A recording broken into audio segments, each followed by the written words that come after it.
there's few things that, to answer you, there's few things that I've learned about being a parent of a child on the spectrum, a special parent.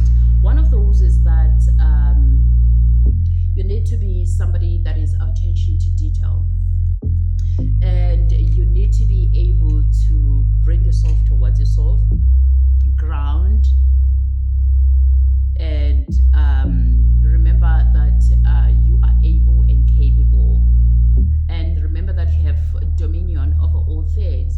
So I've learned to listen more than acting, because at first I used to act and I would expect that my son must do things that I want him to do, regardless whether he feels like he doesn't want to do this today. Let's talk about homeschooling. I'm gonna rewind on how or when did we decide to homeschool. So, for example, if today we've learned this morning that we're going to learn life science and math and English. Um, and my son come to class and is like, I don't feel like math, I don't feel like life science, I don't feel like English, but I feel like robotics. I want us to focus on robotics and coding today. So at first I used to push him and like, no, our timetable says that in the morning we do English, and then we do mathematics, and then we do life skills and isiZulu and Xhosa. So I would try to enforce that onto him, but then my son would be like, honey, I am not doing any of those that you want me to do. I want to do robotics. I want to get my tablet and start tracing. I want to do this and that. In actual fact, I know we not swimming today, but then I want to go swim. Like, I've learned to be a best communicator, because you listen, you pay attention, more especially if your child, parenting a child who's not yet or having a speech delay. Mine is having a speech delay, so I've learned to pay attention.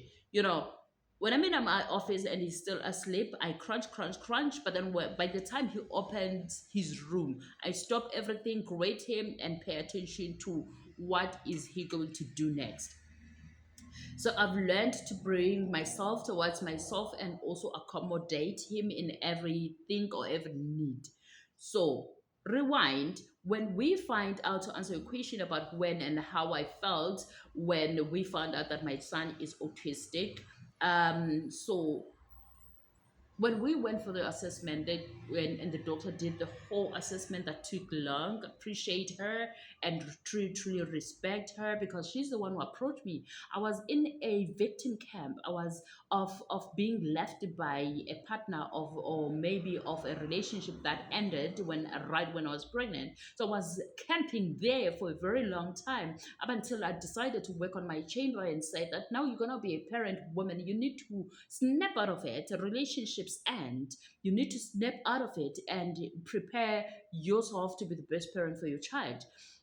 And I needed to work on my chamber. I needed to sit myself down and say, woman, you're about to bring a prince in this world.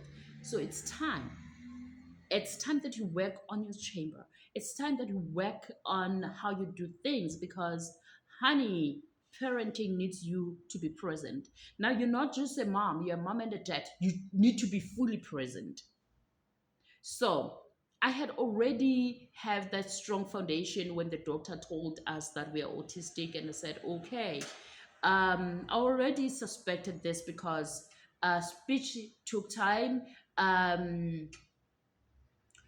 Before speech, crawling took time, walking took time, chewing took time. And my son will chew in a very slow motion, and I'll get so frustrated. We have to beat traffic. We go into school, and he will chew like very slow. But then I got to realize that kids or adults that are on the spectrum, they have their own way of communicating and of doing things. What's needed from you is to pay attention, and it's to be fully present in the moment.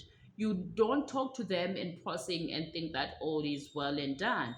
They teach us to be fully present in the moment. So I'm not going to make this long. I elaborate a lot. because I'm a life coach. So let's talk about homeschooling. I took my son to a private mainstream, and then from private mainstream took him to the special school. From the special school, I decided to homeschool him. It was not an overnight decision to homeschool my son. It's something that I thought about and deliberated about for about 2 years. I was like, I want to homeschool my baby. So when we got to a special school, he excelled because he's coming from a mainstream private school. So he excelled, and the teachers felt like he is. They said that he's a brilliant child. But then the only issue that made me want to really push the idea of homeschooling is that my son has a sensitive hearing. So when other kids screams, he will close his ears and he will look for a quiet room. So I felt like he is frustrated, and as a parent, I need to step in even more and do and support him the best way I know how. And in this instant, I was like, God, this is the sign to homeschool.